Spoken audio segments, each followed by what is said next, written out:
Welcome back on Candid Football Conversations, the 10th episode and another live, a very, very special live today. And as you can see, 6 people are here to talk about one of the biggest matches that South Asian football can offer. It's India versus Pakistan at the Kantirava tomorrow night. Very interesting build-up, of course. India winning the Intercontinental Cup, while Pakistan, are they already on the way? Will they get there in time? Those are the big questions that are being asked. And for that, we have very, very special guests. And I'll start with our friends from Pakistan. And even though I'd say rather it's the UK rather than Pakistan, I guess. Shahrukh Sohail, hi. Welcome, Shahrukh. Zoeb Rashid. Thank you so much. And Mohammed Chanawaz. Gentlemen, thank you very much. While the Indian lineup, 3 versus 3, we're playing today, but only verbally. Thank you, Nilanjan Datta, Chiranjit Oja and myself, Oranawa Chaudhary. We had a little banter, a little conversation before the start. First question to all you guys. How excited, despite all of these difficulties in the build-up to the game, how excited are you to hopefully see tomorrow a game between India and Pakistan? If I start with you, Shahrukh. I don't think it really gets any bigger than this for us in terms of football match. The intensity, the rivalry, and I think, if you see the videos from Sunil Chetri as well, he's like, yeah, all the other matches is fine, it's competitive, but when these two teams are on the pitch, it's just something else. And every time you've seen that, it's a firecracker. The players are fired up, the crowd is fired up, and this game being in India in front of possibly what looks like a sold out Kantirava Stadium, it is just massive. And I'm really glad that we are here and we, after all of the last minute hurdles that we were possibly looking at, we are in a position where this match is going ahead. Not ideal, the way that the Pakistan team will end up eventually reaching the stadium. But I'm sure the players are going to be fired up and it's going to be a very exciting game. And it's really good to see this after a gap of 5 years. Shanawaz, we were speaking about it over the weekend, and the discussion point at the time was, will Pakistan make it or not? Any updates? Are they still in Mauritius? Are they on the flight already towards Mumbai? Where are they at the moment? Give us an update. I can't believe I've become like one of those fans, on transfer deadline day when they got flight radar opened up. I've got flight radar opened up now. So they're somewhere in the Indian Ocean and just distance. I hope they're not in the Indian Ocean. I hope they're above the Indian Ocean. So please, a little bit more precise, please. Yeah. They're over the Indian Ocean, and I think they're nearly halfway mark. I think, and we got about 3.5 hours to go till they I think get to Mumbai, and I don't know how long a wait they will have there. I don't know how long immigration will take at Mumbai, because I remember Kichi of Hong Kong once came to play Churchill Brothers and everybody was cleared and Zesh Rahman had to wait a few hours extra. So that sort of thing can happen. But I think also what I'm hearing is there are not enough seats on the same morning flight from Mumbai to Bangalore. So they're jumping on 2 separate flights. One at, I think, 5 a.m. and the other one at 8 a.m. or something. So I do hope that he sends the starting 11 on the earlier flight and the bench. I was about to say, send the players on the first flight and or the coaching staff, 11, whatever. Yeah. Send them later. Yeah. Send them even at 5 o'clock in the afternoon, not a problem. But send the players the starting first. 11, or the starting 11 on the first flight, because then again, if they get to Bangalore, they're probably going to get stuck in traffic for 2-3 hours, because even Steamach is mentioned in the press conference. Apparently, Bangalore is infamous for its traffic. It's amongst the worst traffic in the world you can get. Just as a final info, as you're the flight radar expert, I realize in this conversation, what flight are they taking? How are they flying? Where are they flying to Mumbai? Do you know that? I think it's MK748. Mauritius. So it's Air Mauritius. Yeah. So I think it's a direct. It's to Mumbai. It's to Mumbai. Yeah, Mumbai direct. Yeah. I mean, I don't know where they're going to stop on the way in the Indian Ocean, but I was surprised that there weren't any direct flights to Bangalore, considering how technology hub it is. I thought you would have a lot of direct flights to a holiday getaway destination from Bangalore, but In For Bangalore, they travel. only work. The IT boys only work, so there's no Mauritius getaway. But Nilanjan, you've got the experience of having traveled with the teams a lot of times, and I can go into some stories as well. I remember the Caribbean trip where we got stuck in Barbados. I with my German passport walked through, and everybody else was stuck, so I was having a coffee outside. That was funny to have that. But you've traveled with teams. You have that experience. Sometimes teams are, due to the restrictions in regard to how many people can travel in a group, if flights are not booked in advance. I remember that experience as well in the Indian Super League many years back. How is that when you have the situation that a team has to be broken up in regard to traveling, and in traveling on match day -1, and traveling actually even on the match day? Well, first of all, it's an honor to be on the same platform with the friends from Pakistan. Adab to all of you and to each and every fellow citizens back in Pakistan. Lovely to have you all with us. And salam and adab and namaste to all Indians. Well, Arunabh, coming to a question entirely frustrating because it creates confusion. More than the players, most of the time, some of the other equipment gets left behind. And that's very frustrating. It has happened with, in my experience, many times. Stuck up at the Asgabat airport for 26 hours. When we went to Kuwait, it rained like Jordan, it rained like anything. So again, two separate batches. There have been several tours where separate batches have traveled. And it's not just the senior national team, even the age group teams, because tickets invariably come in late. The visa-related issues obviously do hamper the team's mindset. We only all hope as football fans everything falls on the right track from now on. The immigration process in Mumbai is fast enough, and the transfer from the international to the domestic airport terminal in Mumbai is thereafter very smooth, facilitated by the authorities. And let's hope the traffic in Bengaluru is not what the traffic in Bengaluru is all about, because 7:30 kickoff, 6 o'clock, they at least need to be at the stadium. It's a very frustrating situation, I would mention, not just for the Pakistan team, even for all footballing fans. And we are only speaking about this, not the ideal situation. Absolutely. And I hope that the travel plan is such that they stay in T2 and not have to sort of transfer to an Indigo flight or maybe Air Asia at Mumbai and then have an airport change. That might delay the whole thing. Zoeb, looking at this whole thing over the last few days, this was a thriller. Did you at some stage think that Pakistan might not be able to make it? It's not just a problem with the authorities in Mauritius, with the Indian authorities, but even with the NOCs internally in Pakistan, that that Pakistan would lose out on this opportunity to be part of the SAFF Cup? First of all, I just want to say thank you very much for having me. It's great to spend the next hour or so with friends and talking about the game. I'm a storyteller, so from a story point of view, it's one of those that if you were documenting what's happened in the last week or so, it'll be a great Netflix special. And I hope we're living it right now. It's been one of those kind of rocky, I would say an adventure. If you were a fan, you were just following the storyline, it's like an adventure. If you are a fan, it's absolute torture, because with the Pakistan team was in Mauritius playing the warm-up matches with the NOC still up in the air. And then that comes through, and then the next saga is the next thing. So we all think, what's the next thing that's going to happen? But I guess this is the great kind of prelude to a football game. So it's no longer just a football match. It's now this great drama. And at the end of it, we're going to get hopefully 90 minutes tomorrow. That's going to be exciting for all. It's about that. Chiranjit, you're in Bangalore. Looking forward to it? Yeah, I've been looking forward to this particular experience for about 8 years. I think my first tournament that I covered as a journalist was the SAFF Championship of 2015. That's where I met Nilanjan for the first time.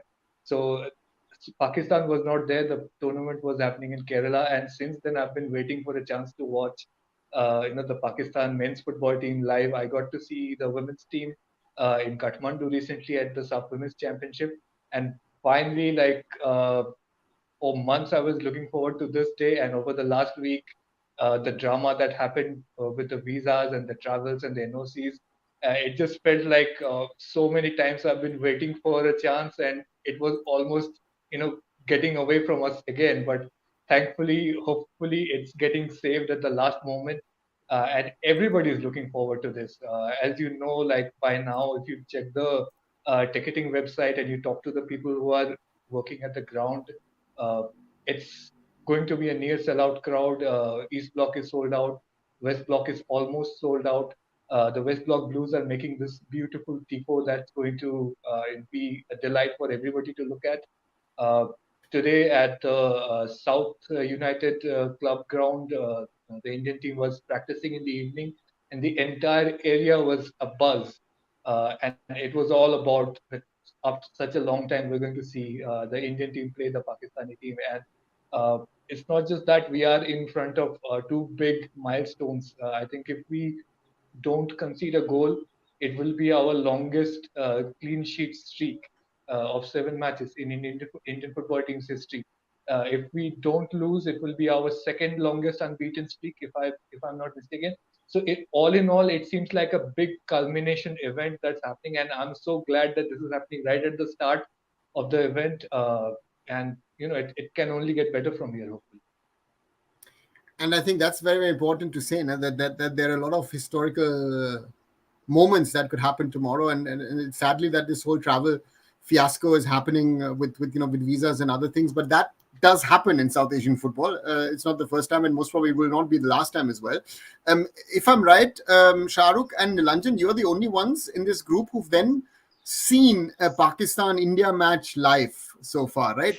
I have not. I don't know, Shani, you? I think Zoeb, you guys not as well. Chiranjit said, I just once went to a Pakistan-India cricket match, and I decided I'm never going again. Okay, you went to the wrong sport. So you as a football fan, you should have gone to the football one. But on a serious note, Shahrukh, I remember you were just talking. We were just in a Twitter space together a few minutes ago. You were talking about 2013. How do you say, how's the experience? Because again, most people will talk about India, Pakistan in a cricket context, in a hockey context as well. But rarely will people in both countries talk about it in a football context. I agree, and I agree for that because over the last couple of years, you've seen this massive problem in Pakistani football that the game was literally brought down to its knees. You could never see a Pakistan-India game happening anytime soon because the national team wasn't playing. On the other flip side, we did go to the SAFF Cup in 2018, and by some miracle, we got out of the group and we ended up facing India. But one, that wasn't the same time. There isn't as much buzz as it is today. And I think that the build-up that we have had for this, right? Because Pakistan is also on a mission, and that mission is World Cup, getting past that first round of the World Cup. Excuse me.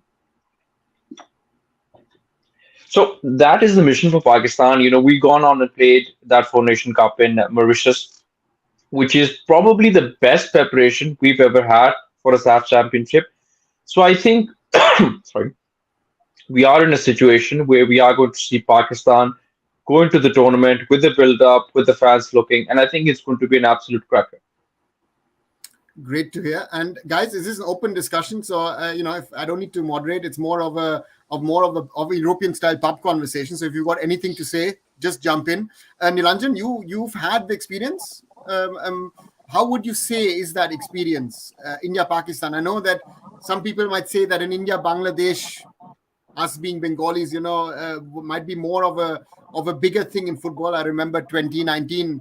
That match in Kolkata with that Adil Khan equalizer against Bangladesh. But how have India-Pakistan matches been? Well, I'd say I've been very lucky to be watching and covering India versus Pakistan cricket matches, India versus Pakistan Hockey World Cup matches, and obviously being part of the Indian national team for quite many years, wherein my first brush against the Pakistan side, where I made great friends, was 2011 at the AFC Under-19 qualifiers in Tehran. Saddam Hussein, my dear friend, was there. As a captain of the Under-19 squad, we made lovely friends out there. I don't forget the name of the Pakistan coach, a short, stocky gentleman out there. Off the field, we used to dine together. I think it was the same guy, Shahzad Anwar. He was the coach in that 2011.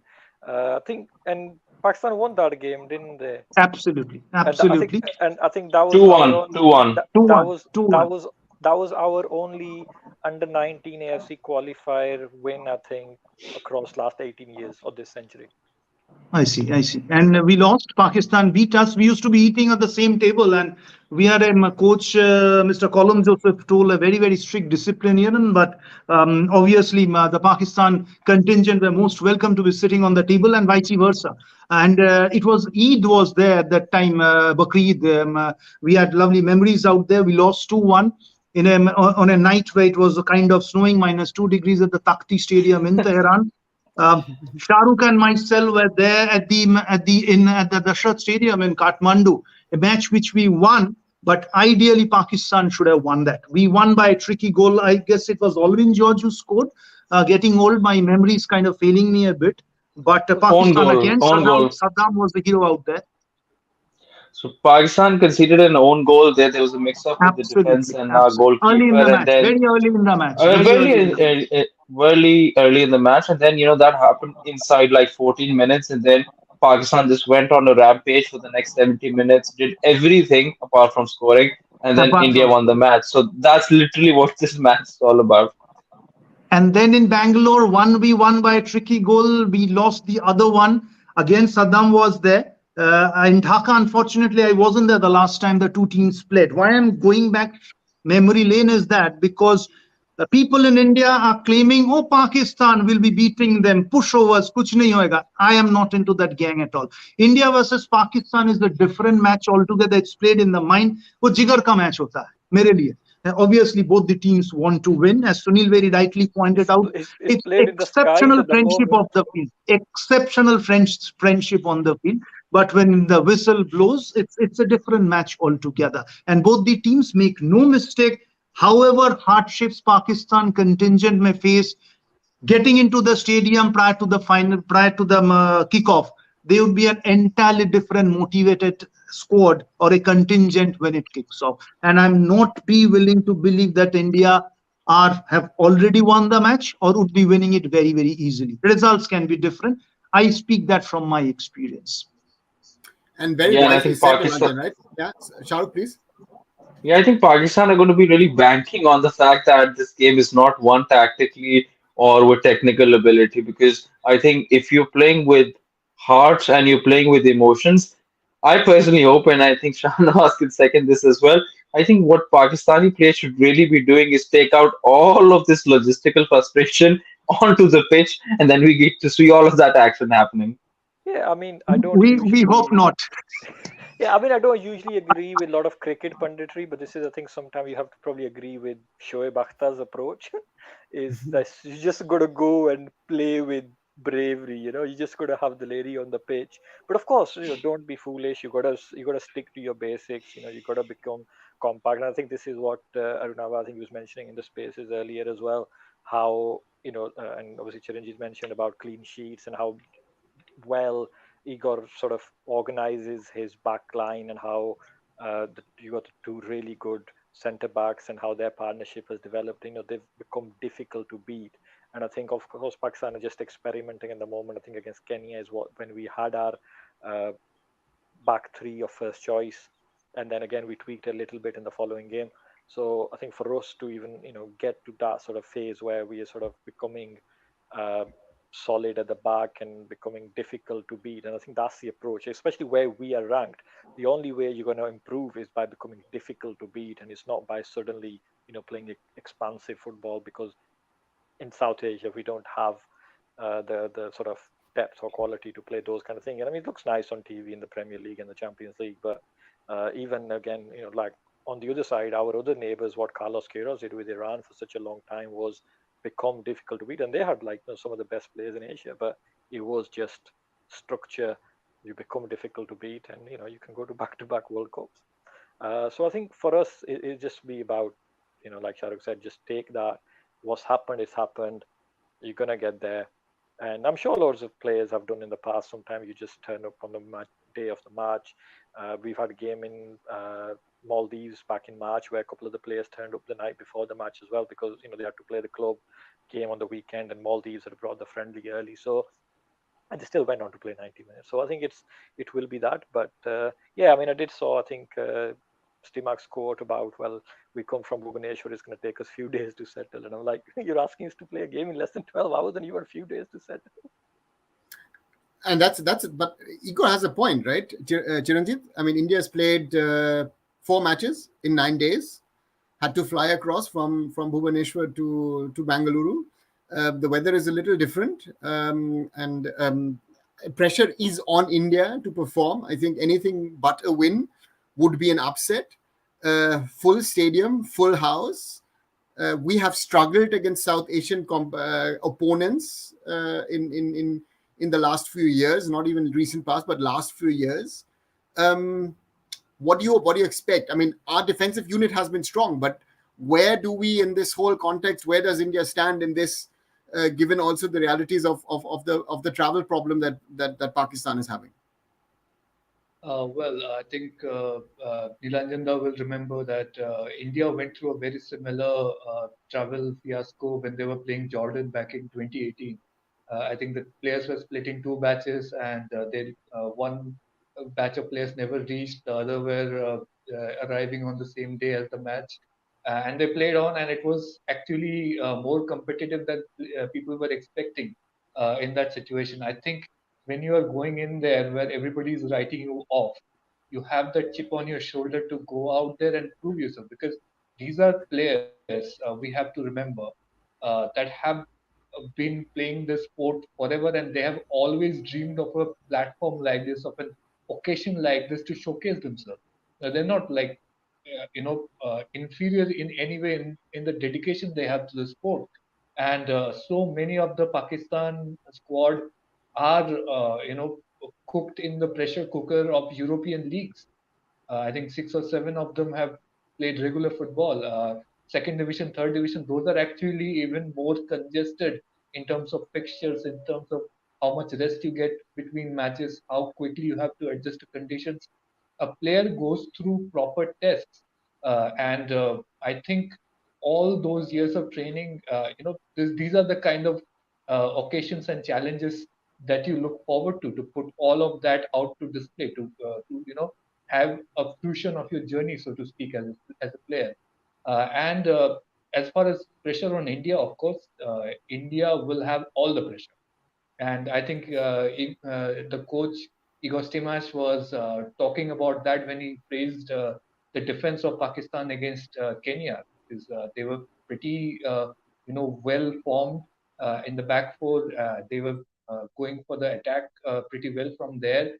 And India have had issues in the past against teams that really consolidate their defense and play deep, and one counter, things go wrong, and we can end up in a situation like the India versus Bangladesh game in Kolkata, where the entire stadium was turning on the Indian players all of a sudden because of a bad start to the game, and the Indian players were now under pressure, and they had to go deep within themselves to find an equalizer. Like literally the second half, it seemed like the Indian team was fighting back from a deficit, playing as the underdog, not the other way around. Bangladesh looked like the favorites for a while. And this is India versus Pakistan. Of course, all the previous permutations and combinations go out of the window. You have to, think about the emotions. You have to think about, Shahrukh Bhai talked about the delivery of the player. On the occasion, all these, X factors can change the complexion of the game.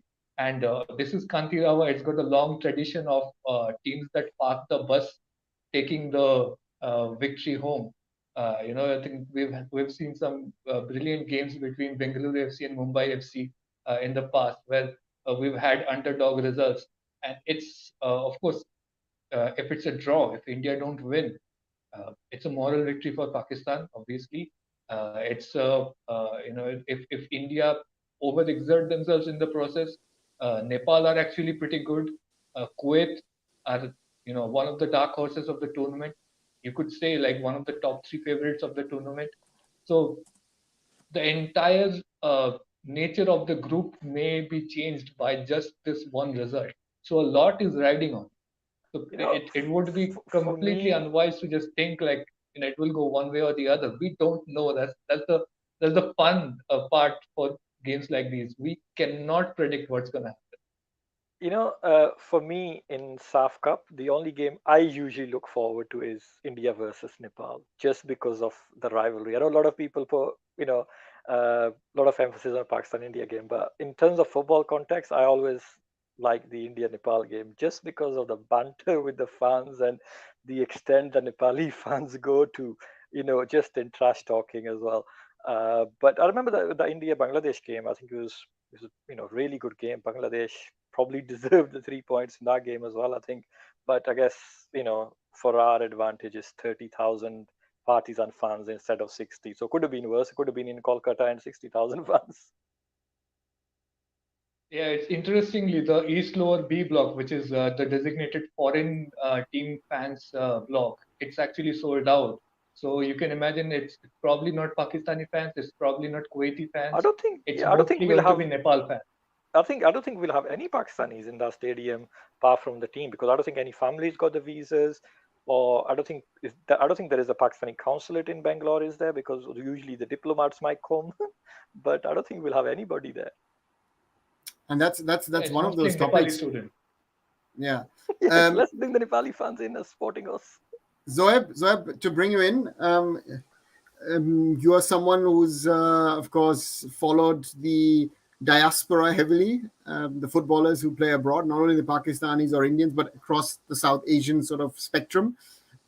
We were talking about, what the players might feel, what could it be, and I know from my discussions in an Indian context, when we speak about players of origin potentially playing for India, and I guess you guys will have the same discussion in Pakistan as well, is that diaspora player as proud to represent the shirt as a local one would be? How do you see that? Will the Otis Khans of this world be like the others, or how do you see this whole thing? Because again, you guys are a few steps ahead of us when it comes to allowing overseas citizens to represent the country.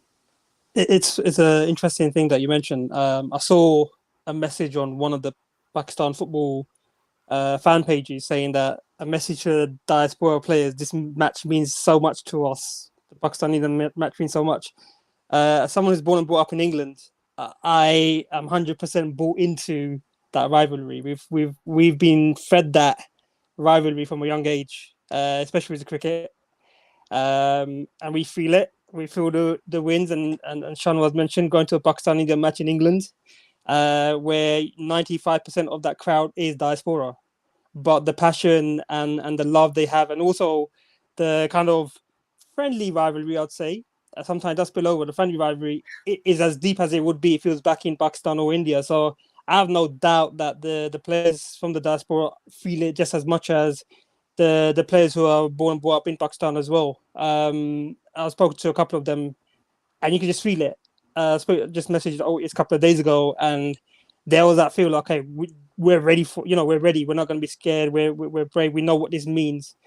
So I feel that they're going to feel it. And the thing that you mentioned about playing in front of the partisan crowd, I think if you didn't know how much this game meant, when you get to the stadium and get into that inferno, that's when you'll know as well.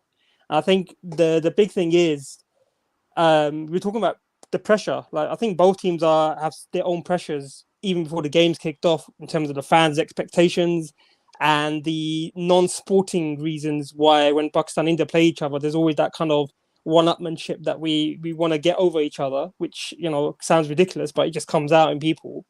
What I wanted to ask was, from your point of view, especially from India point of view, when you're doing analysis on opposition teams, you normally look and study games and positions and formations and how they play. Pakistan's very much a new entity right now. It's a bit of a surprise element because they've only been together for the last 2-3 matches, and even then it's not been a settled 11. Whereas with India, we've seen the run that they've been on recently, whether it's six games without conceding. Recently won the Intercontinental Cup as well. There's the Sunil Chetri that we've been watching over the years, and we know so much about the India team. Like, how much, from your perspective, do you know about the Pakistan team and how they're going to play? You may know the individual players, but is that surprise element going to be something that could be Pakistan's advantage? Because that's what I'm thinking, like, in terms of being a unknown quantity, can sometimes work in your favor. And as Charanjit was mentioning about the pressure on India, the run that they've been on recently, and in preparation for the bigger picture, which is the Asian Cup, is there any, I guess, from a Pakistan perspective, can we say that India might take the eye off the ball tomorrow? I wouldn't say that. I think if you look at it from an Indian perspective, I think Igor Stimac said it before the Vanuatu game. He said, listen, we just watched Vanuatu play against Lebanon, and I know nothing more about Vanuatu. So Igor Stimac is that kind of a character who sort of factors those things in, and Igor Stimac can be a character himself and saying, listen, most of the people are expecting India to somewhat put on the same 11 which played the final in Bhubaneswar the other night. And he might come around and put on, I don't know, 6-7 new players. That's Igor Stimac. So again, we could be a surprise element as well. I think it's very difficult for other coaches also to read India at the moment in regard to their starting lineups, because the coach doesn't really have a set first 11. He rather uses 20, 25 players even in a bigger squad. So that's an interesting one. But on the other side, I think he will have done his homework, or the scouting department will have done their homework. It's easy to track the European-based players. I think that's an easier one to track. I think it's more difficult to track the Pakistani players due to the turmoil that has been in and around the PFF. So from that perspective, and I think if I was India going into this game, I think India is going to be quite confident as well, or should be quite confident going into this game. India should try and play its game, but again, avoid the mistakes that we've seen in the recent past against Bangladesh, against Nepal, against even Mongolia and Vanuatu. Is how do you break up a strong defense? If Pakistan really tries to play a wait and watch game and settles itself in, ensures maybe 2 lines of 4s, blocks the game, doesn't give India space, that is where India struggles the most. And that's going to be interesting how Igor Stimac really sets up his team. Does he go for more creativity in his midfield, or does he really, play 2 blockers? And that's going to be sort of the challenge that India has in deciding of what to do. Is everybody fresh? Some of the boys, are they really fit after having, again, gone back to those 4 matches in 9 days? Most of the players have had their breaks. But again, that's the question that comes in. And so therefore, it's for India to really set its game in these circumstances, I would say. I don't know what Nilanjan or what Chiranjeev would like to add to that. Nilanjan first, maybe?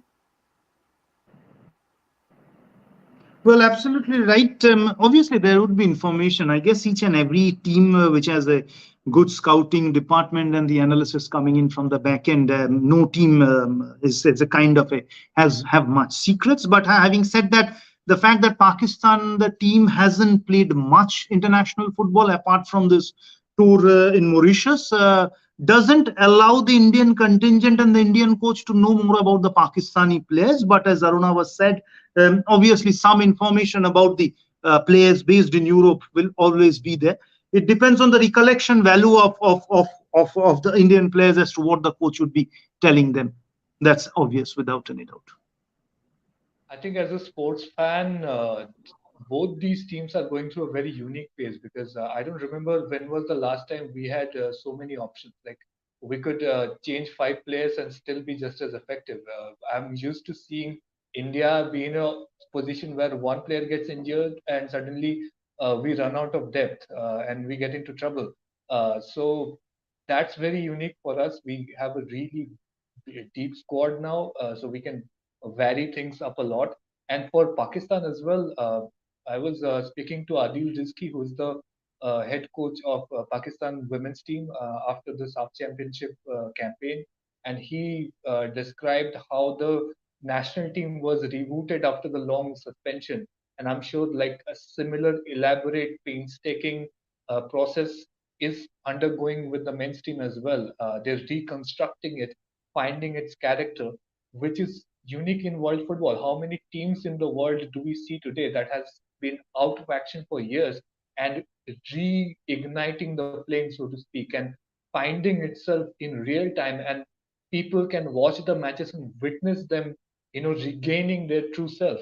So in terms of just, if you're a sports fan, if you're a football fan, both these teams are in a very unique stage, of their zeitgeist, and I think it's unmissable. Shahrukh? Well, just Or to no, add sorry, to that, Nilanjan first, yeah, please. just to add to that, um, uh, what Chiranjit says, there's a bit of disagreement with Chiranjit on that, because we have been on a winning spree. Winning matters. Where it's a kind of a winning habit that we are getting into, but kind of understanding that winning habit shows the depth of the team. I won't be buying that logic much, because we have not played a very strong side so far, except maybe Lebanon, who are in and around us at the FIFA ranking. All the others whom we have played, with no disregards to any of our opponents, weren't great teams at all. Our original test starts from the King's Cup. It's very good to get into the winning habit, but have we been tested? We are going gaga about our defensive line. Absolutely fine. How many teams did attack against us? Mongolia, Vanuatu, Hong Kong. Whom did we play against? In Afghanistan, it was a close match for us. Cambodia, absolutely not. So the depth of the team, which is a kind of bit misleading to me, but taking no credit away from that, even in the past, we have not been able to even get past those teams on a regular basis. But if we consider this, that we are ready for the Asian Cup and the last string of 5 to 6 results, I would raise up my hand and say, no, we are not. Because are we seriously in contention to be challenging Uzbekistan or an Australia or even a Syria? I still doubt. So there is quite some miles which we still need to go. My personal 2 cents. And just to add to what just Nilanjan said, I think from an Indian perspective, yes, I think we have about 30-35 players to choose from. But I think on one side we have that depth, but on the other side, I think we'll have the lack of quality. I think that is something which worries me more going into the Asian Cup. But that's I think we'll do a separate episode on where does India stand, maybe a little later in the year, because that's a big worry that I have. But coming back to Pakistan, Shahrukh, do you see that as an opportunity that you are sort of a little bit of the unknown, that the team is not really settled per se? 3 matches, that foreign element of the European-based players bringing in certain quality, because these players are better than all our local players across South Asia. That's a quality that they bring in, the football basics. Is that an opportunity as well? And they know to play also in these pressure situations. So I think a lot of people in Pakistan will disagree with your statement. They are under the impression that, apparently you can play district level football in Pakistan and it'll be better than the level that someone like Isa Suleiman or Otis Khan are playing, unfortunately. But that's the reality of where we see ourselves. But Pakistan are very lucky to have these players. And, you see this immediate change in Pakistan when, you've had your overseas players. And in the last couple of years, and I think this has been some sort of generational change as well. When you had the likes of Jafar Khan, Isa Khan playing in the national team, you had this animosity within the team as well for these players. But as you've gone on, I remember in 2013, before we came to the SAFF Championship, Pakistan played Afghanistan in Kabul, right? No overseas players because nobody traveled for that game. Um, Pakistan was absolutely demolished. I mean, there's a battering, but then there's a demolishment, right? When you have like zero things going for you. And I remember very distinctly after the game, one of our defenders, Kamran Khan, he came out and said that, we weren't playing at our full strength. We did not have our overseas boys. And I think that was like a tipping milestone within the squad of realizing, okay, these boys do make a difference. And I think everyone that's played with them knows what they bring to the squad. For us now, even with every generation of the overseas diaspora players, we've seen an improvement of quality. The sort of talents that Pakistan now has at its disposal, it's not been the case in the past, right? And against Mauritius, we saw an entirely local backline that's not even played competitive football in Pakistan. Bear in mind, we've not really had the Pakistan Premier League itself.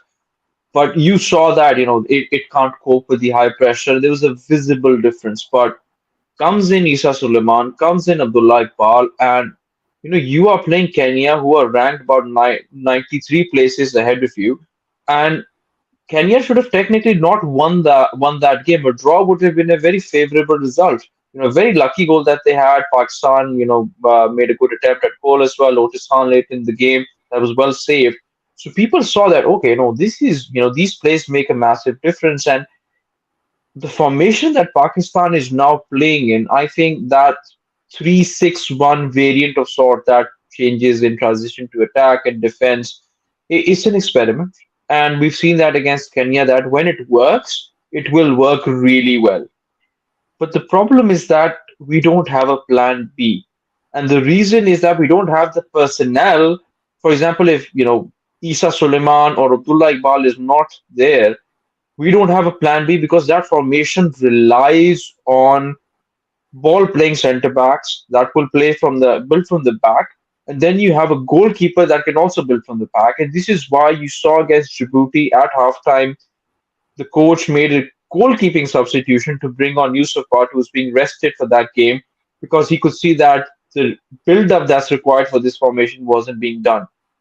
So I think Pakistan's problem is that, and I'm sure the Indian scouts, the analysis team will have looked at this, is that if Pakistan do not play their complete starting 11, which is starting to make sense now, then Pakistan can be exploited. And one of our problems is that we don't have depth in our squad. There are a number of positions where if you get injured, if you are tired, you don't have anyone that can take the place. So I think Pakistan need to be very cautious approaching this and make sure that they get all of this right and push out for a result.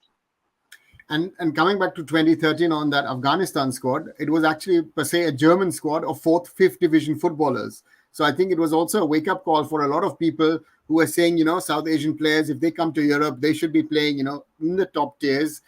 And I jokingly say to friends of mine, again, my home team plays 6th division. I think most of the Indian team would struggle to get into that team. Maybe even no one would, because all the players, even in that 6th division team, 95% of the players played under 19 Bundesliga.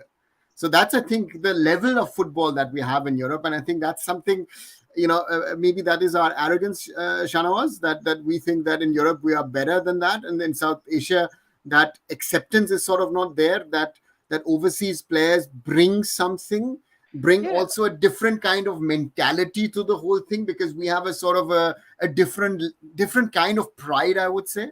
Yeah, I think that's something I've sort of discussed with Pakistani friends and stakeholders in Pakistani football as well. And, you're ranked 195. You don't have a single homegrown professional footballer. You don't have a professional league, but you have massive egos. Like, where does that come from? What brings it? What have you achieved in terms of that to have that, and to think, well, our guys can go and play there? You have to go and prove yourselves. And I think that's why I think when Jengan went to Croatia, I thought that was a good opportunity for him to go on that journey. Shanawaz, we can't hear you properly. Go on that journey to get into the leagues, because you see a lot of players that will start in smaller European leagues and then work their way up. And I think we had that example, like for example, there's a player in the Kenyan squad. He'd gone from Kenyan league to a 3rd tier in the US, then he ended up in Scandinavia, and then I think Genk or Ghent paid 3.5 million euros for him, and he's playing for them. And I think of course with India, with the recent investments into domestic football, and I think it's probably created what was in the Middle Eastern football, like a level of comfort zone in terms of high wages. And I think I recently saw with Anirudh Thapa, 3 crore rupees transfer fee, 3 crore rupees salary.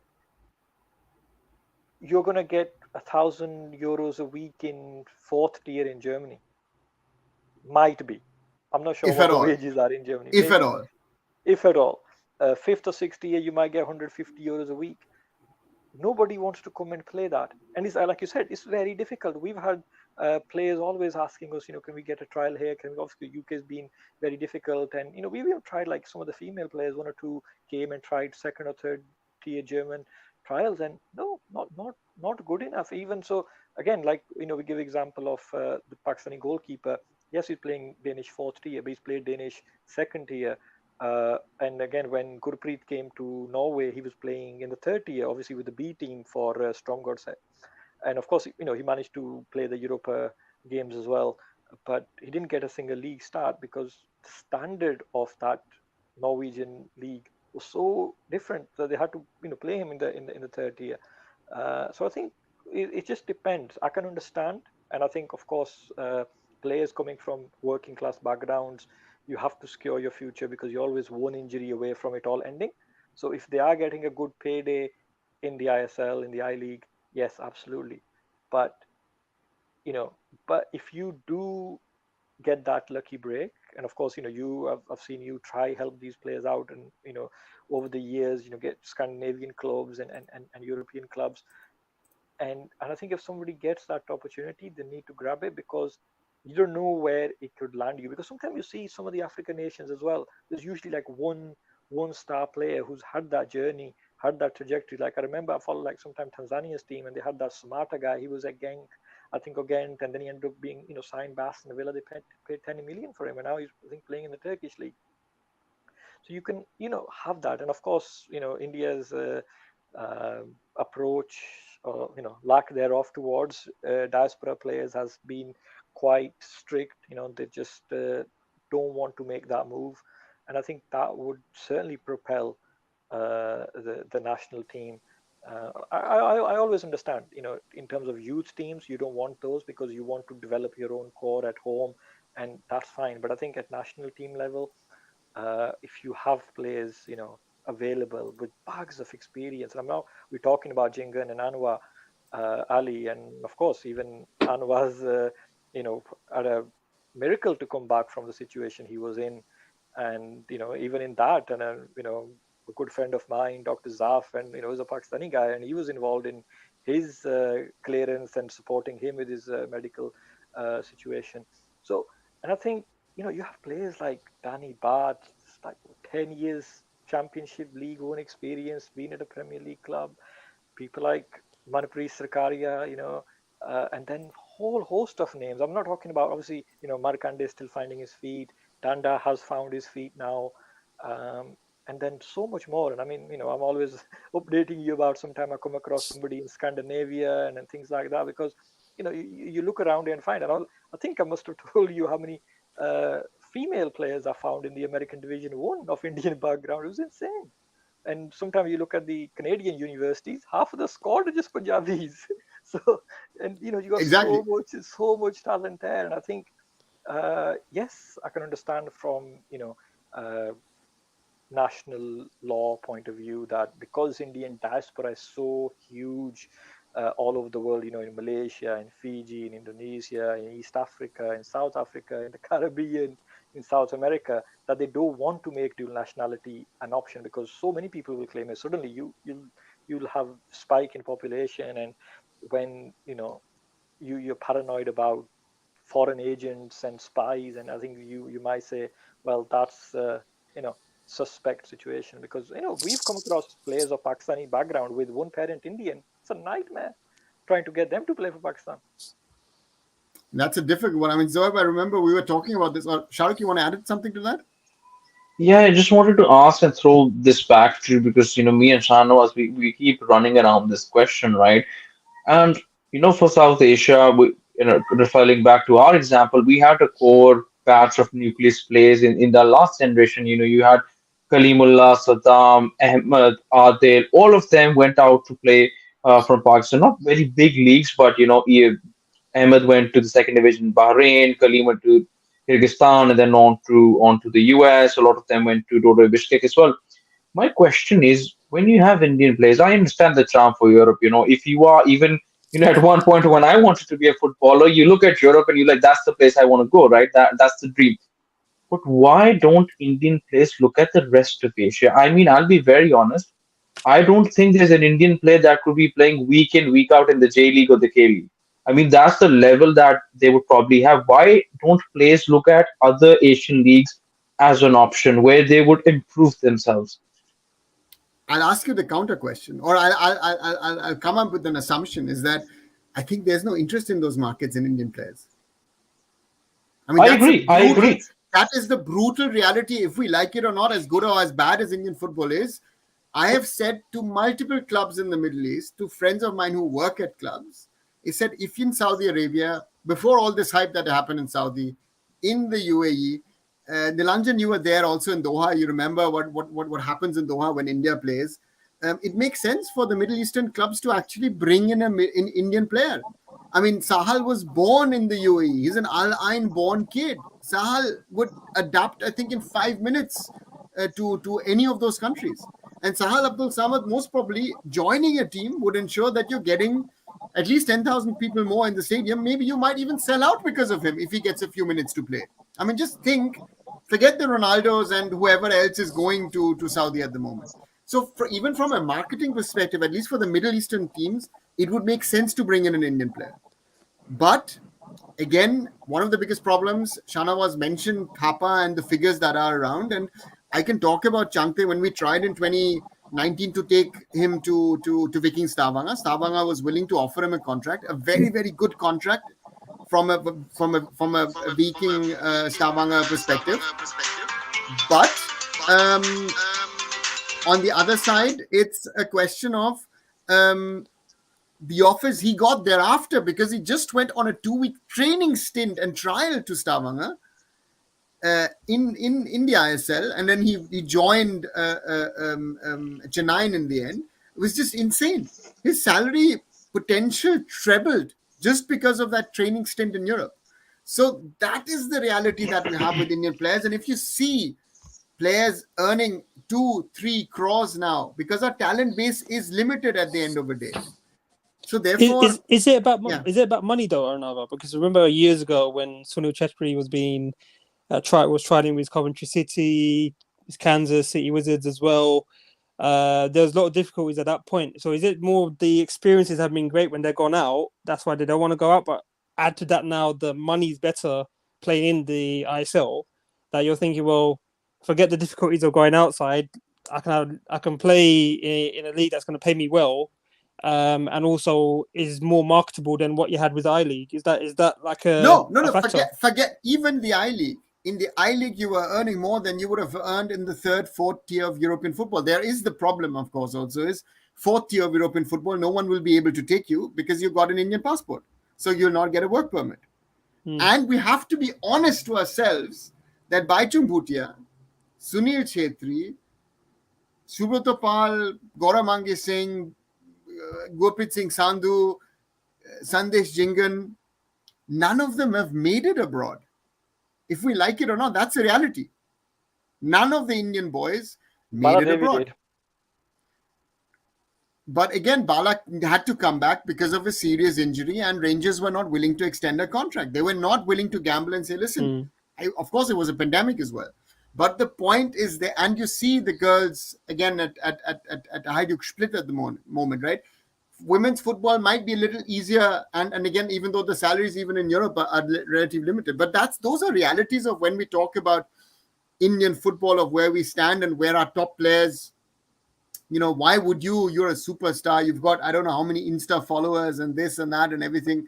I mean, it's some of the Indian players are managed like the Ronaldos and the Messis of this world nowadays.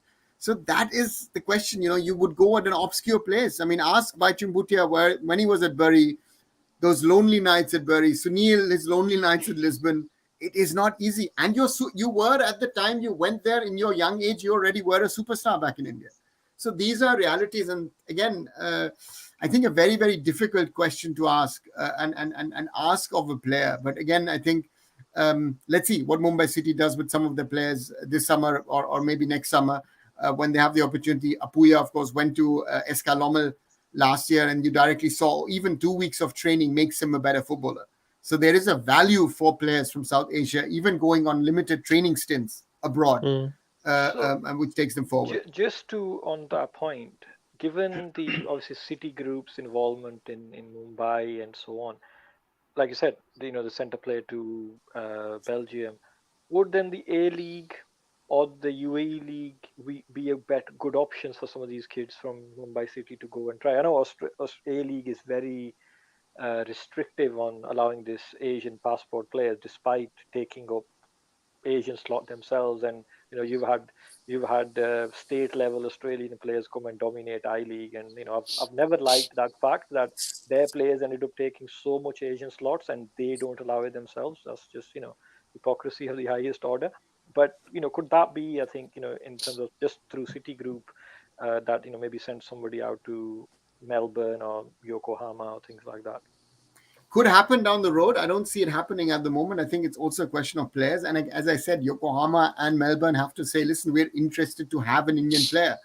I think there needs to be a marketability angle to it. I think in Melbourne it could work, but Melbourne is quite big themselves. You rather see that Jason Cummings, an Australian World Cupper, likely to join Mohun Bagan. There you realize that the ISL pays more money than the A-League. But again, we're drifting a little away from our original discussion, which is India versus Pakistan. And again, we could, I think we were discussing it in London in Feb when with other people when we were sitting on a table over a coffee. But Chiranjeev, if I come back to tomorrow's game, what's your hope? I mean, you're the lucky one amongst us six who will be at the stadium tomorrow. I think we envy you for that. What's your hope? What's your wish? Because this will be a different Kanti Rava than usual, even for an India match or even for BFC games. This will be something. It's an historic moment. I feel tomorrow to be happening. His first wish to get the biryani won't happen. Now over to the question answer. Oh yeah. So do follow Chiranjeev on Twitter. There's a big challenge going on. Anyone from Bangalore watching? Biryani won't happen in Bengaluru. Anyone in Bangalore who could help Chiranjeev with the biryani, with a proper biryani, not a veg biryani, it's a proper biryani. Please to help him, reach out to him via Twitter. But again, just jokes apart, Chiranjeev. On a completely side note, I think could have helped Chiranjeev with some biryani. But there was a recent case of a Pakistani woman finding a partner through Facebook in India. They met in Nepal and married. Then she got smuggled into India. They settled in Bangalore. And India, then I think Bangalore recently had an aerospace expo. And they put jammers on, and she was making calls to Pakistan, and that's how calls got detected, and she got arrested and deported. So you missed out your chance for biryani, Chiranjeev. Yeah, of course. Lahori biryani I tried out in UAE, and there is this really great chef who lives in Lao, Vientiane. He's from Lahore. His biryani is also something to go back time and again for. So I think it's between Hyderabadi biryani and Lahori biryani in the international stage. But Bangalore does not have authentic biryani, so we cannot use the word biryani derby for this match. We have to use the word FIFA suspension derby or FIFA ban derby probably. But it's so what we are looking forward to this game for. It's going to be hoping for something memorable. It's not always the victory. Sometimes from the match that Sunil Chitri scored in, you don't really remember the win as much as you remember him celebrating in front of his wife, announcing the arrival of his child.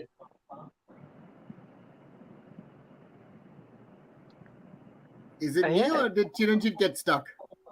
Is he stuck? He's stuck. How is he getting? How is his internet getting stuck in the? He's in Bangalore. Exactly.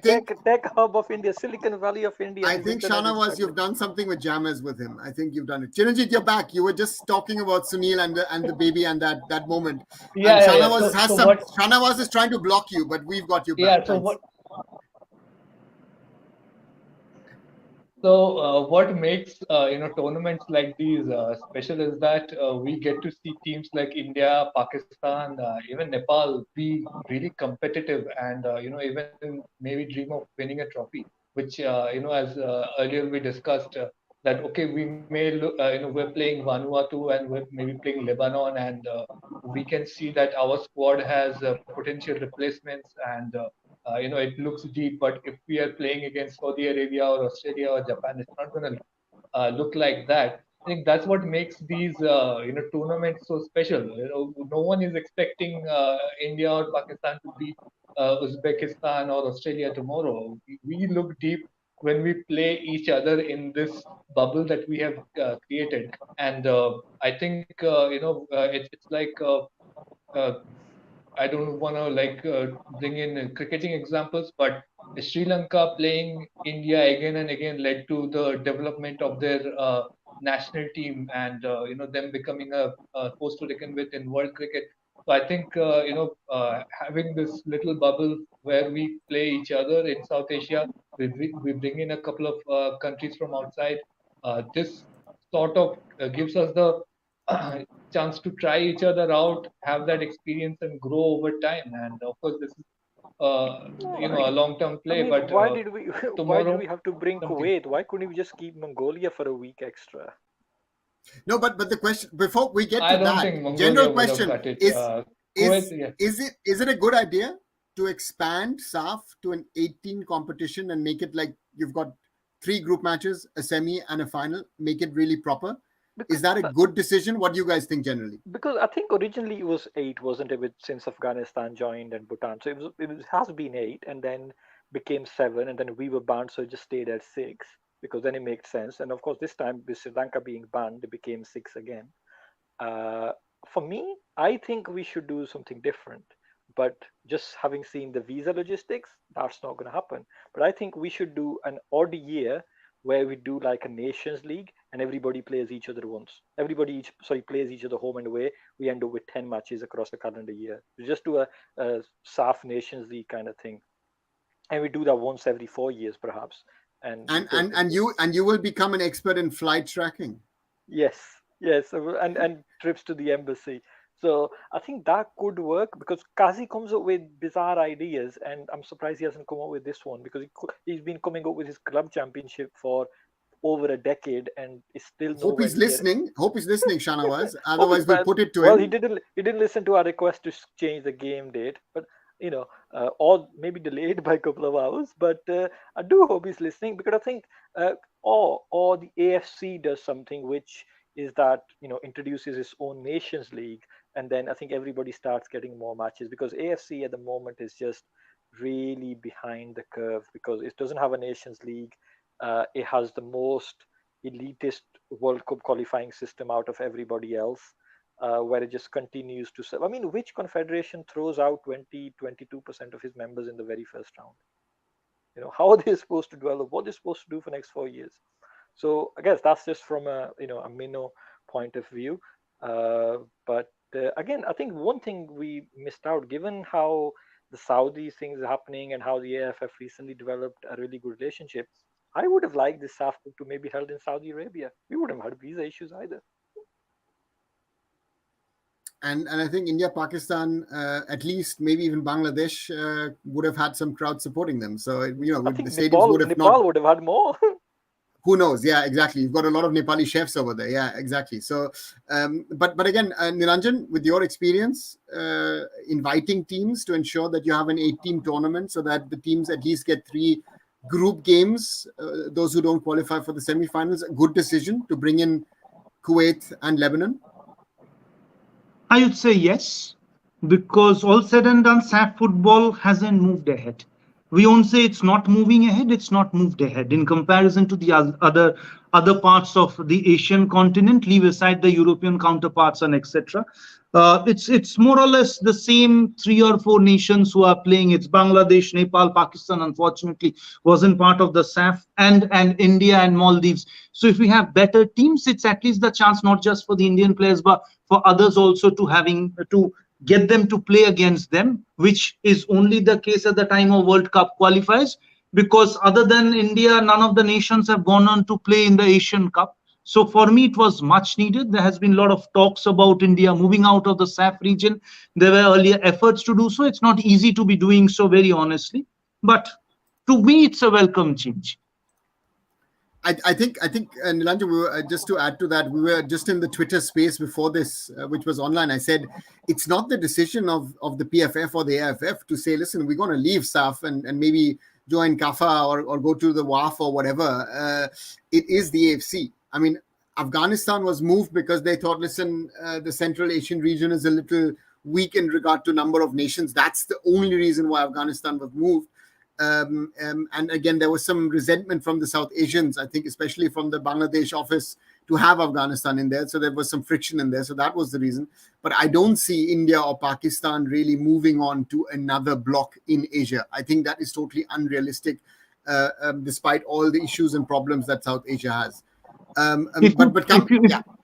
Please, if you Nandan. track back some 3 years or 4 years, I believe 3 years, when India tried to get into the Saudi zone, there were some efforts which were done. Obviously, it couldn't materialize because the Asian Football Confederation, for all the right reasons, there wasn't any permission given. It was not possible at all. So moving out is not possible. People do feel, but it's absolutely not possible. Yeah, a wasteful discussion. Coming back to tomorrow, Shanawaz, where is Pakistan at the moment? Are they a little closer to Mumbai?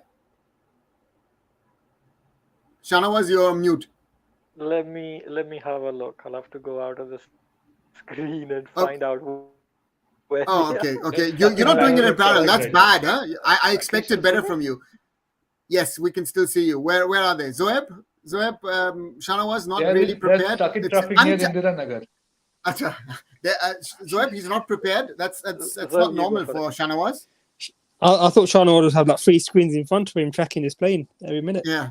So let's wait for it. But no, on a serious note, when we come to lineups for both the teams, for both the nations, but before I come to that, there's been a lot of questions in regard to television broadcast.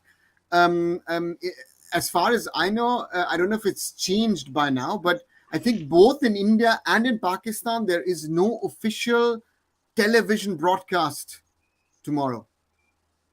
So looks like it. I've heard some conversations behind the scenes of a Pakistani broadcaster trying to get the deal. From what I heard very recently is that it's in the finalized, closer to finalization stage. It's not been finalized yet. But my question to you would be, Arunava, how are you watching the game? Because that's the route I'll probably take. Even if there is a stream in Pakistan or a Pakistani broadcaster or Indian broadcaster doing it, it's probably going to be geo-blocked. So how do you watch it outside of South Asia? I have a friend called Shanawaz. Yeah, I would call my friend or wait for a WhatsApp message from my friend Shanawaz, who is always who knows all the illegal means of watching matches. I was watching the India-Lebanon game the other day, and he was like, "Oh, I didn't manage to find a stream. I found it. I was sending it to Zohaib as well." And I'm like, so at the moment, in India, 2 hours 20 minutes away. 2 hours 20 minutes away from Mumbai at the moment. That's good. That's not bad. In India, it's on fan code, so it's going to be on that OTT platform. So at least it is somewhere. Chiranjeev, yes? We have to rely on that. You might have to buy us a subscription and send us the login details.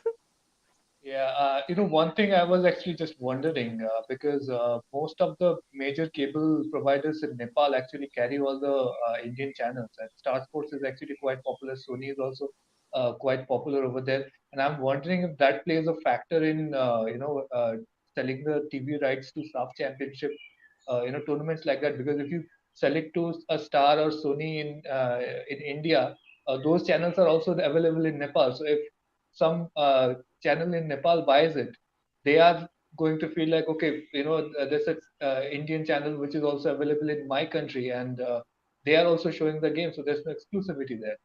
I'm just wondering if that plays a role in. It could be, but it was also very interesting always in the past that the SAFF rights were normally in some sort of bundled package in regard to the AFC rights.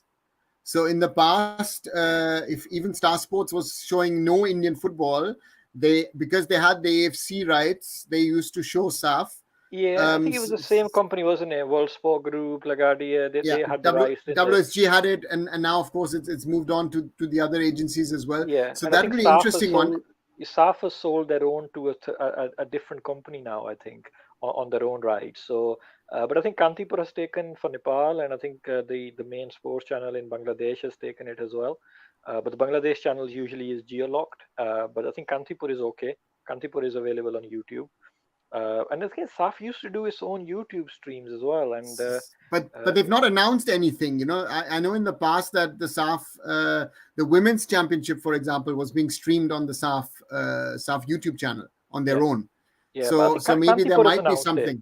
Kantipur has announced it that they've got the rights for Nepal. But again, they're available on YouTube. So But wouldn't they geo-block it for Nepal? at the moment, I don't see. I mean, internationally, they might not. We might be lucky in Europe. Nilanjan, you'll be watching it via fan code?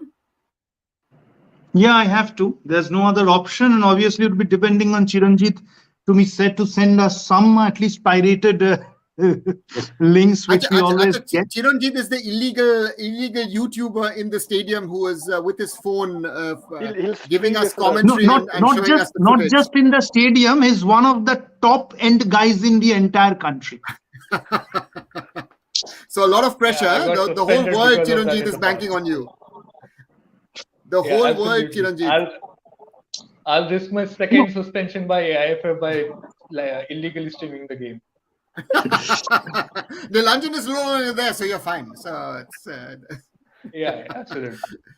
No, but again, coming back, how much are we all looking forward to this? Because Shanawa, Zoeb, we've spoken about it quite a bit over the last few weeks.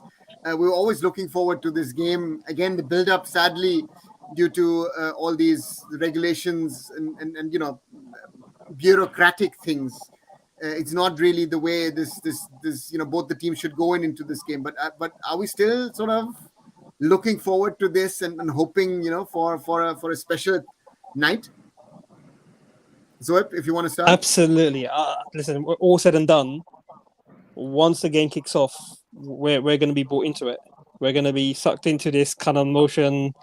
Some of us may not be breathing. Some must be sweating. I usually like watching it by myself in a dark room because sometimes the pressure can be too much. I think when it comes, we're all football fans. I think we want to see this game take place, no matter how much. Even if the Pakistan team has to do their warm up on the plane, or if they have to do the warm up on the highway going to the stadium. Once the game kicks off. But what I really want is July the 4th. I want to have a second game on the 4th of July. Because we're so focused on the opening game of the tournament that there's still 2 other group matches and then the semi-final and the final, hopefully. So, I'm praying this could be like a nice 1-1, 2-2 draw. We both get a draw, start off the tournament that way, and then make it to the 4th of July for the final. We talked about Bengaluru traffic and everything. Could Chiranjit not arrange a police escort just so we could clear the roads and the team bus can just get? That's probably more a question for Nilanjan to pass on to the right people. No, but Nilanjan is out of state, so Chiranjit is in Bengaluru. So no. Shanawaz, then you have to start differently. I think then Chiranjit needs to fly to Mumbai to ensure that they pass immigration, ensures they get onto the plane in Mumbai, and then from the plane that they get on a bus in Bangalore. Bus takes them to a hotel, they freshen up, and then get again onto the bus because everything takes 2 hours. Arunava, you are the Mumbai guy. You were their first CEO in the ISL. You are the Mumbai guy. So we rely on you to clear that for us in Mumbai. It didn't work for me, so I don't think it'll work. I can help anyone. It didn't work for us. We got no help. And this is no joke. Could we ask our friend Mr. Menezes to help out us over there or something? In Mumbai, sadly, and this is no joke, sadly at the airport, it was always a struggle. It was always a struggle for Mumbai City. I don't know how it is today, but in those days it was. So, and again, very often in Mumbai, you can get lucky because there might be someone at customs or the immigration who's an ex-Air India footballer. So that might help. I've had that experience as well in Mumbai that someone crops up and says, "Oh, sir, aap to football mein hai." Yeah. Oh, chaliye. And then done, gone by. It's happened to me more often in Kolkata, actually, at immigration at Dum Airport. So I hope and I wish that there are ex-footballers at Mumbai Airport tomorrow morning. Dial up some numbers. In the past it would have been Bimal Ghosh, Air India. Bimal knew all the guys at immigration, long-term Air India coach. That might have helped, but I think Kalyan Chaube and Shahji will have done the job to ensure. I think, despite the delay, I think there needs to be a compliment of the AFF in the background. They've done their homework to help. Yeah, absolutely. I think without using the political connects, even with the sports ministry, the home ministry, the foreign ministry stepping in, I think Pakistan might not have made it to the tournament. Let's be honest to that. So I think that is something that one has to say, despite again what happened before, and And again, let's not get into a blame game. Who is at fault? Who's not at fault? I think in the South Asian context, it's happened sadly too often. I think, and it's that bureaucracy that plays its part. But I hope that the Pakistani players get a little bit of rest in Bangalore before they get into the game, because I know on a match day, you're tense, you want to get onto the field, and now you have sort of, I think the adrenaline will kick in a little earlier than expected, most probably already now on the flight. I think that's going to be the interesting part. Maybe tomorrow, guys, we can maybe do a Twitter space or something, watch along sort of, maybe together. That might be fun. I mean, Chiranjit has the pleasure of being in the stadium, but maybe we can, with some other people, watch it together and enjoy the game, because I'm looking forward. And I myself originally planned to be there tomorrow, had to change plans due to work. So I'm there on the 4th of July. So India-Pakistan, 4th of July. I wouldn't mind that game in Bangalore at the Candid, to be honest. Well, jokes apart, I would just feel that, and I do understand that there would be not just VIP, but VVIP courtesy has been extended to the Pakistan team upon arrival, landing in Mumbai. The escort and the transfer to the domestic airport. And make no mistake, the AIFF, the Karnataka State Football Association, the local government, the police, and obviously authorities from the government of India, the embassy, would be escorting them with full police escort to the team hotel, despite all the Bengaluru traffic. That thing I can take for granted, and if it's not done, I would be very, very pleasantly surprised to at least allow the team a very smooth passage to the team hotel. And obviously that's always extended to all teams visiting India, not just Pakistan. I believe the other teams also should have got. It's over the years I've seen. Obviously in the Karnataka State FA, the president's party just coming to power in the state as well. So there's a bit of extra pull as well. So hopefully that's utilized. Sure, I think Mr. Harris will ensure everything that is needed. He's also a vice president of the AFF. So again, but can Mr. Harris ensure Chiranjit gets good biryani? He is the gentleman who can at least arrange a better biryani, if not the best. Yes. I think Mr. Harris can organize the best available in Bangalore. Let's put it this way. Yes. I think hashtag. Chiranjit, I think you'll have better luck with biryani on the streets of London by the looks of it when you compare to Bangalore. No. I think we should start the hashtag biryani for Chiranjit. Maybe that would help. Yes. Could be. Somebody might take pity on the situation. Yeah, maybe a friend in Bangalore, and we've got a lot of football friends in Bangalore. Maybe someone or the other could help out. Talking about like I said, that gave example of that Pakistan-India game that I went to. 90% India fans, 10% Pakistan fans, packed house of all this A-list celebs, politicians, everything. Who do I bump into at that stadium? Full of 90% India fans. Who do I bump into? Person from Indian football. Mustafa goes from Bengaluru. Oh, okay. So, nice. Even in a cricket match, I managed to find football people. So that's the kind of, football obsession we have in South Asia.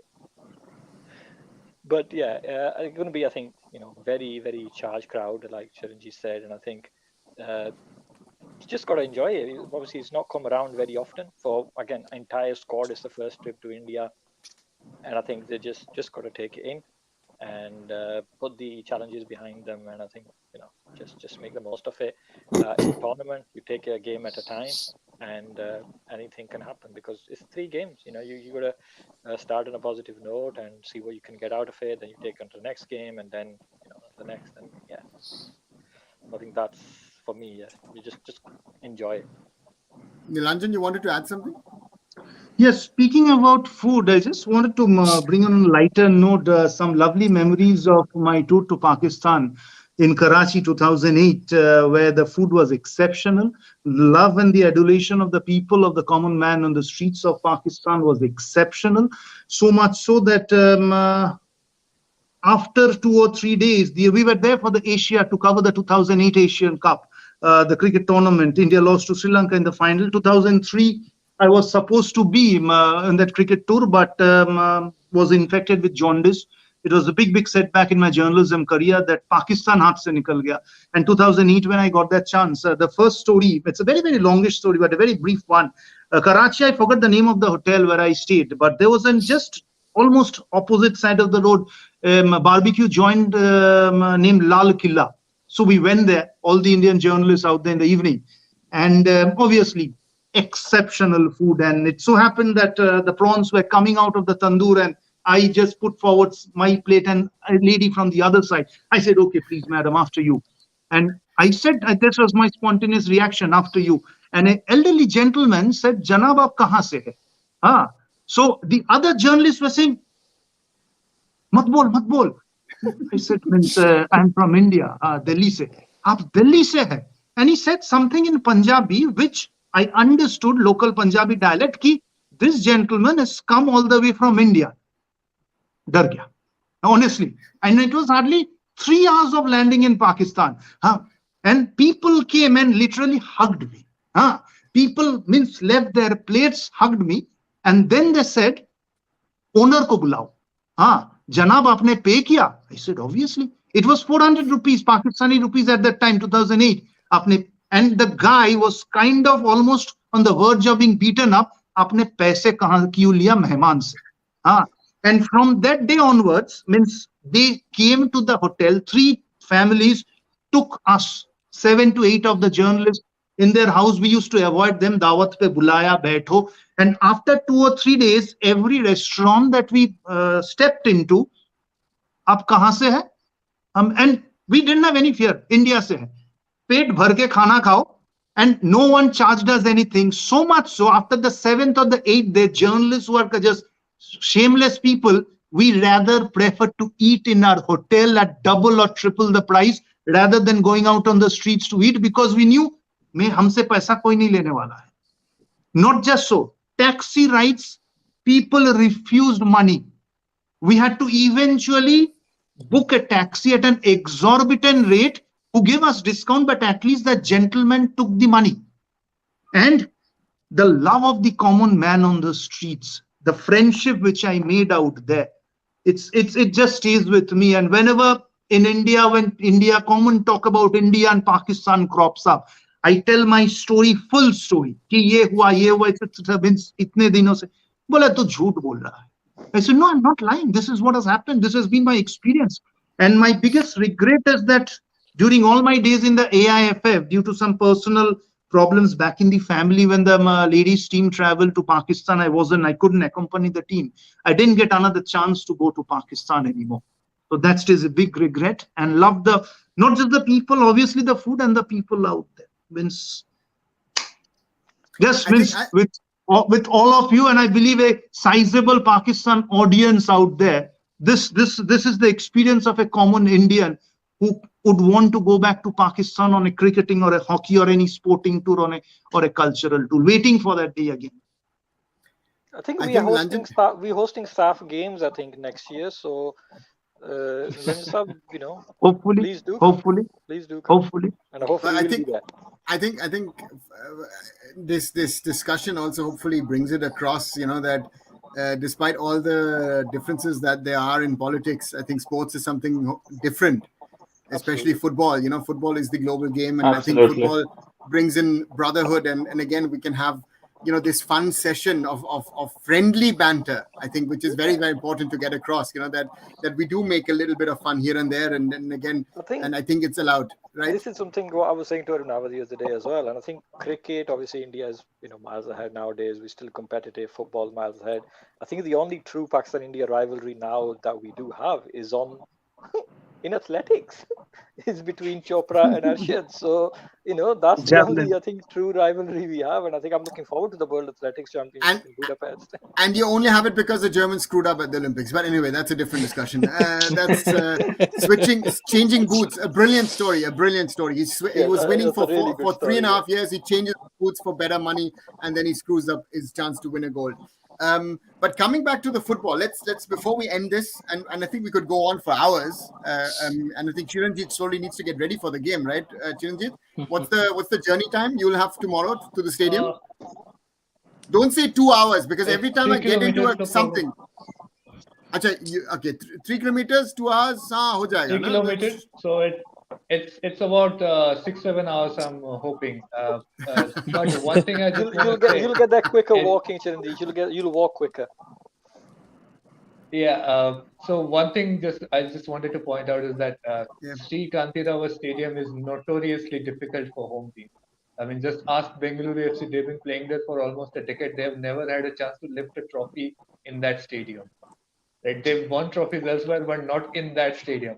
And this is like a thing that we Mohun Bagan fans sort of laugh about, because we have won more state trophies in Kantirava Stadium than Bengaluru FC have. But now that we are the home team, it's something that just keep coming back to my head for the last few days. So let's see. Maybe we're dealing with another jinx or a curse or anything. But fingers crossed.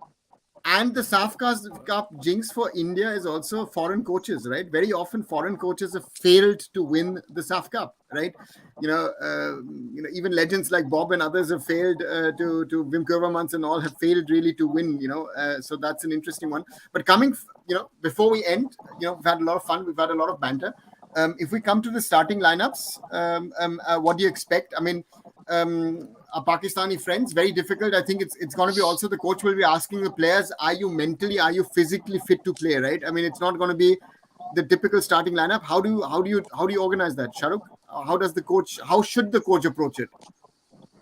I think you're gonna see a repeat of what you put out against Kenya. I see that happening. Yusuf Part returning back in goal. He's not had an ideal tournament in Mauritius, but he is your ball playing goalkeeper that you need. Probably Mamoon Khan at the back with Isa and Abdullah Iqbal.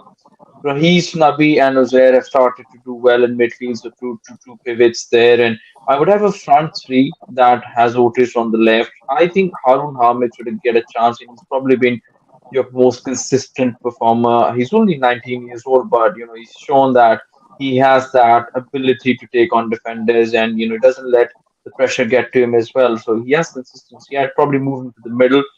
Right flank, Pakistan does have a question that he's answering. I think Adnan Mohammed, who used to play in the Danish Super League at one point, is a decent option to start. He was doing well against Djibouti to cross. And I think in terms of strikers, Hassan Bashir, one of the two players in the squad that has had a chance to play against India. I think Umar Hayat might be the third one here. But he's going to be crucial for Pakistan because you're going to get whatever the situation is. India is not going to give you a lot of chances to score, right? It's only going to be a handful, one or there, half a chance there. He is going to be a man that needs to convert. We don't still have his understudy. We don't have another striker of his quality in the squad. He's 36, probably his last chance to play in India. So hopefully that's how Pakistan will line up. I want to see this as a close game. I know India is going to come out on top. That's what all logic dictates. But I think Pakistan does have the ability. Maybe all of this frustration, maybe all of this jet lag is taken out on the pitch, and Pakistan keeps it close. I think that'll be really good for both sets of fans. India to win, but at least Pakistan makes it a good game to watch. Shanawaz, Zoeb? I think the longer Pakistan can keep in the game, the better. Conceding early would be to be on the complete back foot in the first 5-10 minutes would be dangerous. Because at that point, any game plan that you had goes out the window, and then it's just the crowd against you and scored on against you. It could end up badly, but I'm hoping for a draw. I'm hoping for a 1-1 or 2-2. I want to see a scoring draw, but that's the optimist in me. But yeah, that's how I see it. Yeah, I think for me, I would like to see just set up in a way that you are difficult to break down. And I think Lebanon did that against India, so you certainly can't do it. You got the personnel for it.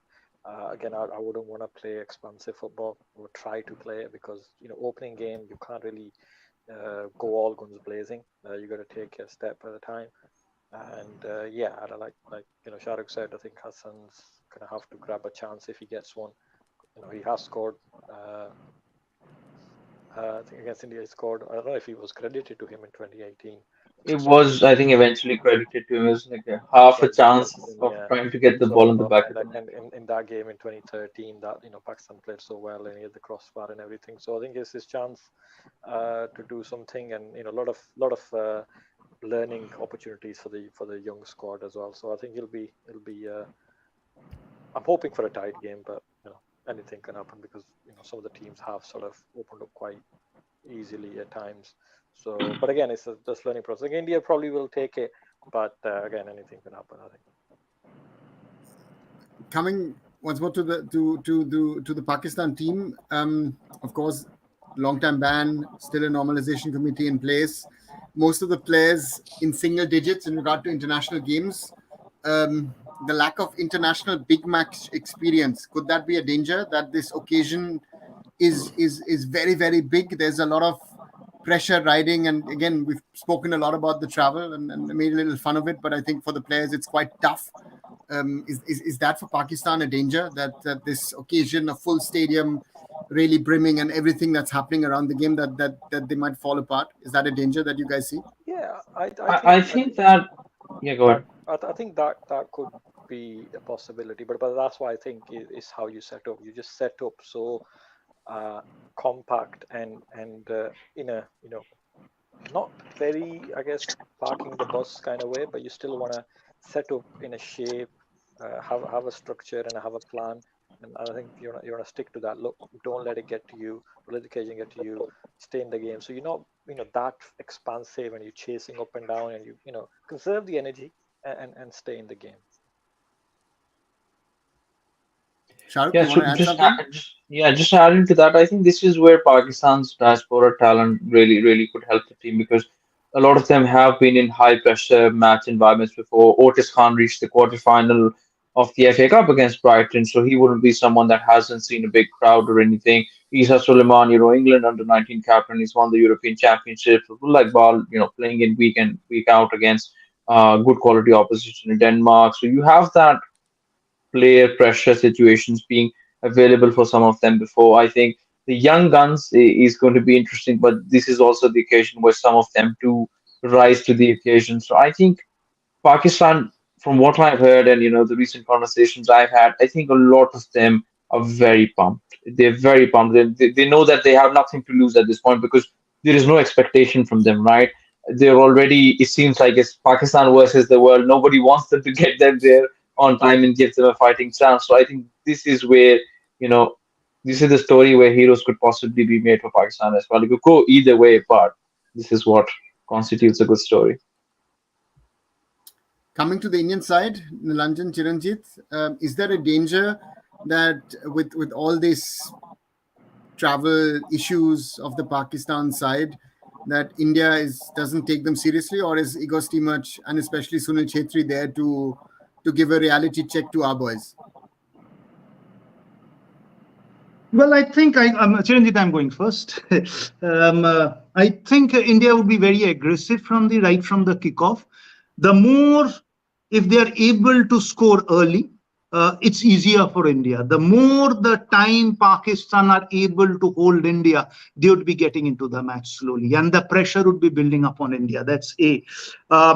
Wing play would be very, very crucial. Changte, Ashik, Udanta, Nikhil, any three can play, if not four. That would be huge attack right from the word go, right from the kickoff on Pakistan. That would be the intent, to kill off the match in the first half itself, if that's possible. From the Pakistani side, as everyone mentioned, nothing to lose. This is what makes the day or the life of a footballer, when no one expects anything from you. Playing in front of the partisan crowd is the biggest ever motivation for a footballer. And make no mistake, these Pakistani diaspora footballers are quite adept in, are psychologically much more stronger than the average Indian or the Pakistani players playing in our countries. So that way they would be extremely motivated. But if they concede early, the fatigue factor may come in, because when mentally you are down and trying to play catch up in such a match after all that physical exhaustion, there's a danger of the floodgates opening up. On the surface, India start as the favorites, despite what the history is. overwhelming favorites, though I do not buy that logic because they come very high on confidence. And the build up and the periodization of the last 20 of the almost over a month that the team has been together in comparison to what the Pakistan team has been. On the surface and given the circumstances that the Pakistani team are at the present moment owing to the logistic conditions, fans are right to expect a cakewalk, though I don't see that happening. That's it. The more Pakistan are able to soak in the pressure, keep India without scoring early, the more Pakistan have a chance. And if it's goalless in the first half, you never know. You never know. It's football after all.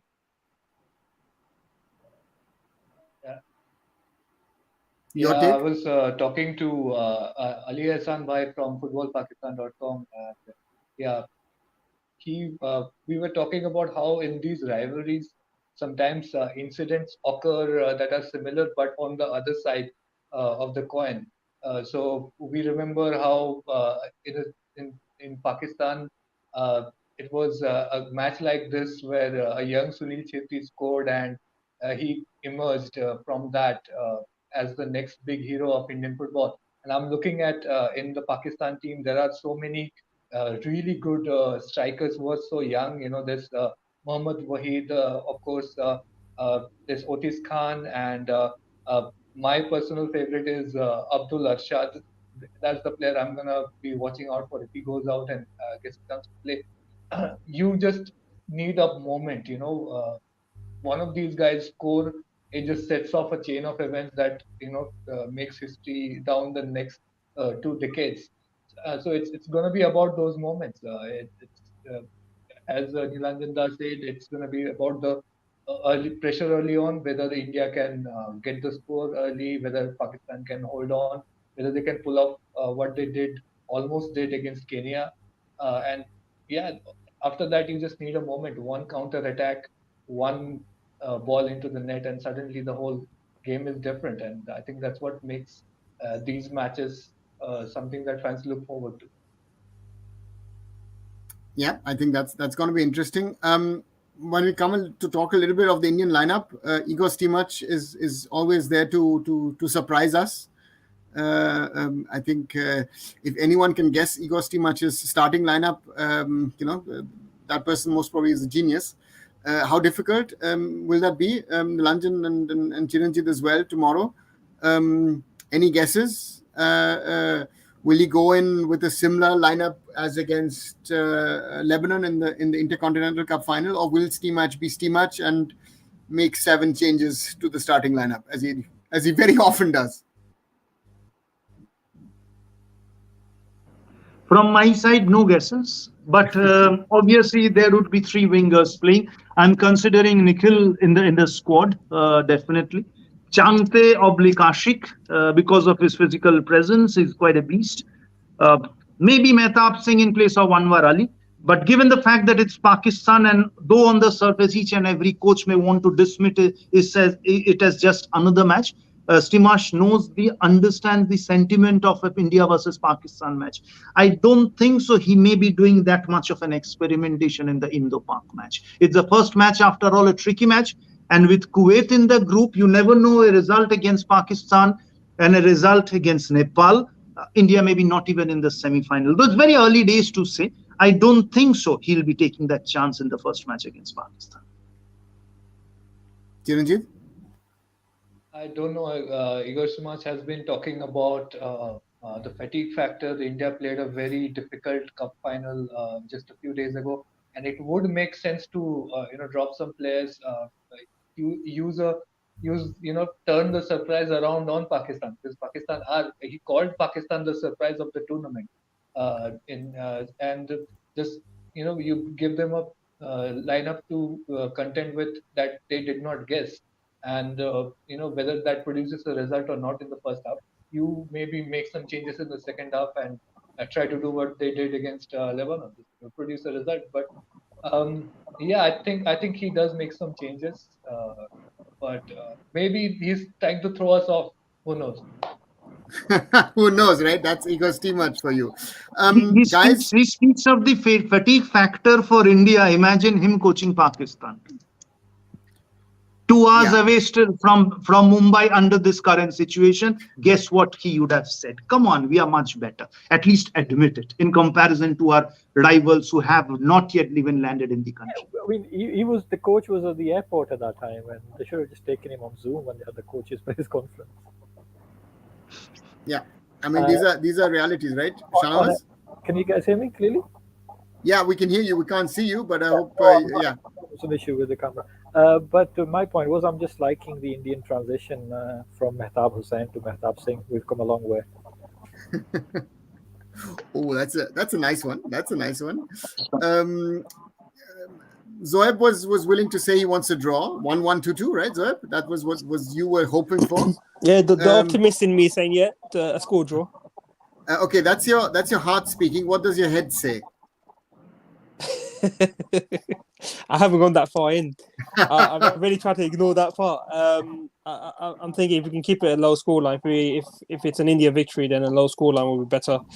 One for the score in terms of confidence, and also it's a group as well, so it could come down to goal difference in terms of who finishes second. So you got to keep one eye on that as well. But I'm going to stick with my draw prediction. Okay.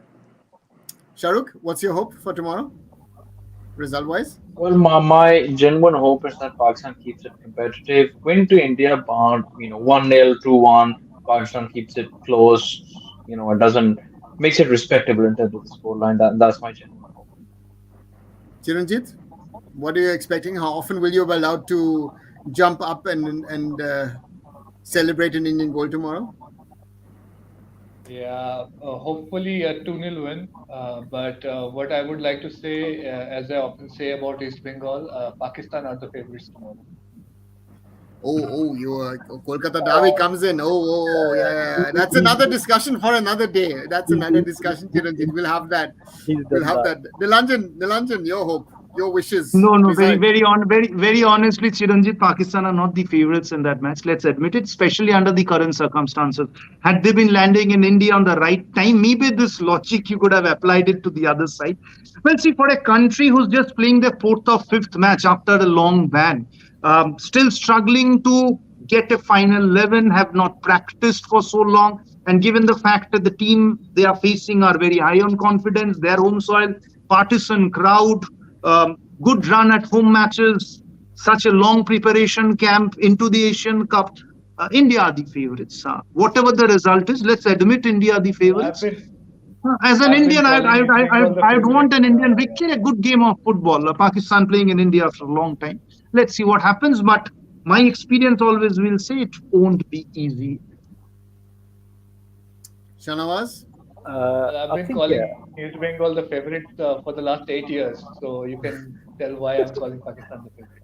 I'm aware of that. And I think a win for India and no biryani for Chiranjit. Oh, okay. So I think that biryani thing. Chiranjit, how long are you going to be in Bangalore? For the whole tournament or just for this game? I'll be there throughout the tournament, and it's an open challenge to anybody to produce something that is a Bangalore biryani, which actually resembles biryani or qualifies. Chiranjit, you go to Shivaji Nagar. It's at least the better biryani in Bengaluru. Shivaji Nagar. I'll call you up tomorrow. I've been there. No. It's better than the fried rice. It's better than the fried rice. I tell you, I've been there. It's better than the fried rice. Shivaji Nagar. I'll give you the details. Don't worry. Tomorrow. Is it one of those places that actually makes Hyderabadi biryani, and just because it's we'll have a chat on that offline tomorrow. Okay? We'll have a chat offline. But I would like to hear your chat unofficially, at least on Twitter. Again, I'm starting the Biryani for Chiranjit campaign once the show is over. Certainly, I hope all you guys join in. So my hope also, I would like to see Pakistan score a goal. So, I would like to see them score a goal. I think that would be, it would be wrong of me not of saying that India will win. So Maybe a 3-1 might be a good result for both sides. I think it would be good, if Pakistan, with all the troubles that they've had to get to Bangalore, and they're still not in Bangalore, I would like them to get a goal and get a good feeling in it. And who knows, as has been said, maybe the two teams meet again under different circumstances on the 4th of July. And that's, I think that would be a great thing to see. A final in Bangalore of these two nations in football couldn't be any better. But again, there are 6 other nations in this competition as well. So, we'll have to watch out as well. So that's going to be it. I'd like to thank Shahrukh, Zoeb, Shanawaz, Nilanjan, Chiranjit, all of you guys for joining in for this very, very special discussion on India versus Pakistan in football ahead of this game tomorrow. Maybe we'll have another discussion later in the tournament if both the teams do progress. But there are certain nations playing in this tournament who want to avoid this. Thank you a lot. I hope this match will be held in a positive atmosphere. Keep the politics aside. We're all human beings. We're all brothers and sisters. So I hope that aspect, and I think that's the strength of the beautiful game of football.